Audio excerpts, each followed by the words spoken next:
안녕하세요. 로맨티스트의 신동희 변호사 김장천 변호사입니다. 자, 오늘 저희가 대법원 전원합의체 판례 하나를 소개해드리려고 합니다. 맞습니다. 바로 양육비와 관련된 견해 변경. 맞아요.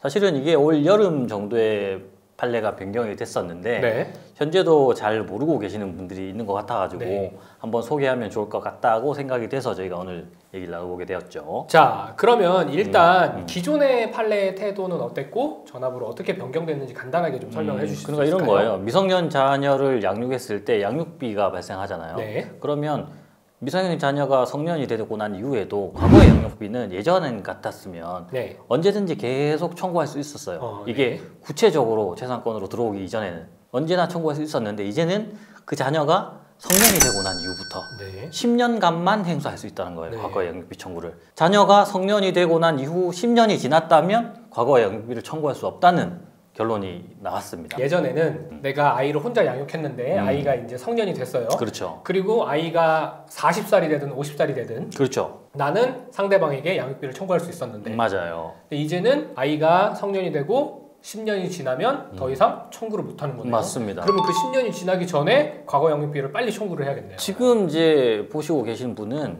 무조건 10년 안에 청구를 곧바로 해야 돼요. 지금 9년 지금 몇 개월이다. 그럼 지금 곧바로 청구를 해야 되는 겁니다. 지금 사실관계 내용을 조금 확인해 보면 좋을 것 같아요. 대상 판례의 사실관계가 청구할 당시에 79세셨어요. 그러니까 이미 당연히 꽤 시간이 많이 그렇죠. 흐른 1984년에 이혼을 하셨습니다. 네네네. 그리고 이혼 후에 약 32년이 지난 2016년에 이 상대방을 대상으로 아들이 성년에 이르렀던 1993년 11월경까지 약 19년간 혼자서 아이를 양육했으니 내가 지출했던 과거의 양육비를 분담하라 라는 심판 청구를 한 거예요. 그랬을 때 1심은 당연히 과거의 그렇죠. 판례가 그랬으니까 많이 지났어도 당연히 청구할 수 있습니다. 맞습니다. 라는 취지로 과거 양육비 6천만 원을 인정을 했습니다. 그렇죠. 그리고 이제 2심에 올라갔어요. 근데 2심에서는 원심의 판결을 뒤집었어요. 그 이유는 아들이 성년이 된 1993년 11월경을 기산점으로 하여서 10년의 소멸시효가 완성했기 때문에 2016년에는 더 이상 청구할 수 없다. 네네네. 자, 그러면 항소심의 태도는 약간 과거의 대법원 판례랑 좀 배치되는 부분이 있는 거 아닌가? 그런 생각으로 당연히 대법원으로 올라갔습니다. 네. 대법원에서는 어떤 결론을 내렸냐면요. 자녀가 미성년인 동안에는 당사자의 협의 또는 가정법원의 심판에 의해 구체적인 청구권의 범위와 내용이 확정되지 않는 이상 그 권리의 성질상 소멸시효가 진행하지 않는다.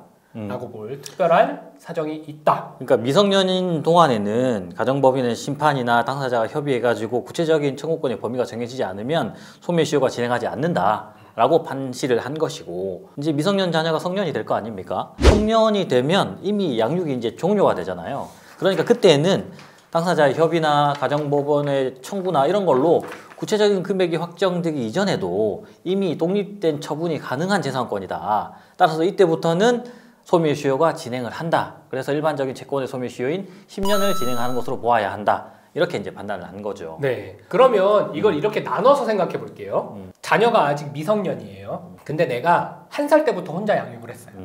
그러면 17살이 됐어. 그럼 내가 17년치 양육비를 청구를 해요. 17살 때. 그러면 과거 양육비 17년치면 상대방이 10년 지난 거는 청구 못해. 7살 때부터 17살 때까지는 내가 주는데 1살 때부터 7살 때 것까지는 못 줘. 10년 지났으니까 라고 할 수 있어요? 없어요? 없다는 거죠. 없죠. 그러니까 미성년일 때는 10년이 지난 거라도 다 받을 수 있대. 그런데 자녀가 딱 성년이 됐어요. 그리고 나서 10년이 지났어. 한 35살 됐어. 내가 얘 한 20년 키운 거 돈 줘! 라고 하면 받을 수 있어요? 없어요? 못 받는다는 못 받는다는 거죠. 그러니까 적어도 한 25, 26일 때 청구를 해야 된다는 거예요. 그러니까 자녀가 성인이 되면 10년 안에는 과거 양육비를 무조건 청구하셔야 된다. 그래야 받을 수 있다. 이렇게 생각하시면 될 것 같아요. 자, 그러면 대법원 전원합의체는 괜히 이렇게 견해를 변경하지 않았을 것 같은데 맞습니다. 그 변경하면서 드러냈던 그 이유는 무엇이 있었을까요? 물론 이제 아까 말씀드린 것처럼 뭐 소멸시효제도의 취지나 구체적인 이제 타당성 이런 것들을 적절히 이제 조화시켰다고 판단이 되는데 대법원에서는 자녀가 성년이 된 이후에도 확정되지 않은 과거 양육비에 대해서 소멸시효가 진행하지 않는다면 과거의 양육비를 행사하지 않은 사람이 적극적으로 권리를 행사한 사람보다 오히려 훨씬 더 유리하게 위치에 있게 되는 부조리한 결과가 생기게 된다. 왜 더 유리해지는 건가요? 끝까지 양육비를 청구하지 않고 있다가 20년, 30년이 지나고 난 이후에 양육비를 청구한다면 사실은 이자 부담이 훨씬 더 많이 늘어나겠죠. 네. 그래서 오히려 그 이전에 행사한 사람이 더 불합리하게 오히려 더 안 좋게 되는 그런 결과가 발생할 수 있다라고 이제 설명을 하고 있어요. 그러니까 원래 시효 제도라는 것 자체가 권리위의 잠잔자를 보호하지 않겠다는 맞습니다. 건데 이렇게 계속 오랫동안 권리위에 잠자고 있는 사람이 오히려 보호받는 그렇죠. 그런 토대를 만들기는 어렵다라는 취지로 맞습니다. 견해를 변경한 것 같네요. 그런데 이게 이제 대법관 5명은 이것에 대해서 또 반대의 의사를 표시했습니다. 뭐냐면 사실 과거 양육비 청구권이라는 것은 이게 법적 성질이 자녀가 사실은 미성년일 때하고 성년일 때 달라지지 않아요. 그렇다면 미성년일 때는 이렇게 판단하고 성년이 될 때부터 소멸시효가 진행한다고 판단하고 이거는 잘못되었다. 그렇다면 자녀가 성년이 된 이후부터 소멸시효가 진행할 것이 아니라 이미 과거처럼 당사자가 협의나 가정법원의 심판에 의해서 구체적으로 청구권이 형성된 그 시점을 기준으로 소멸시효를 진행하면 된다. 종전 판례가 타당하다. 이런 견해를 내기도 했습니다. 어찌됐든 지금 변경된 판례는 자녀가 성년이 되고 난 이후 10년까지만 과거의 양육비를 청구할 수 있다. 그래서 10년이 지나기 전에 무조건 청구를 하셔야 된다. 이렇게 생각하시면 될 것 같아요. 자, 오늘 변경된 대법원 전원합의체 판례 중 양육비와 관련된 이야기를 해봤습니다. 요약하면 하나만 기억하면 돼요. 뭐죠?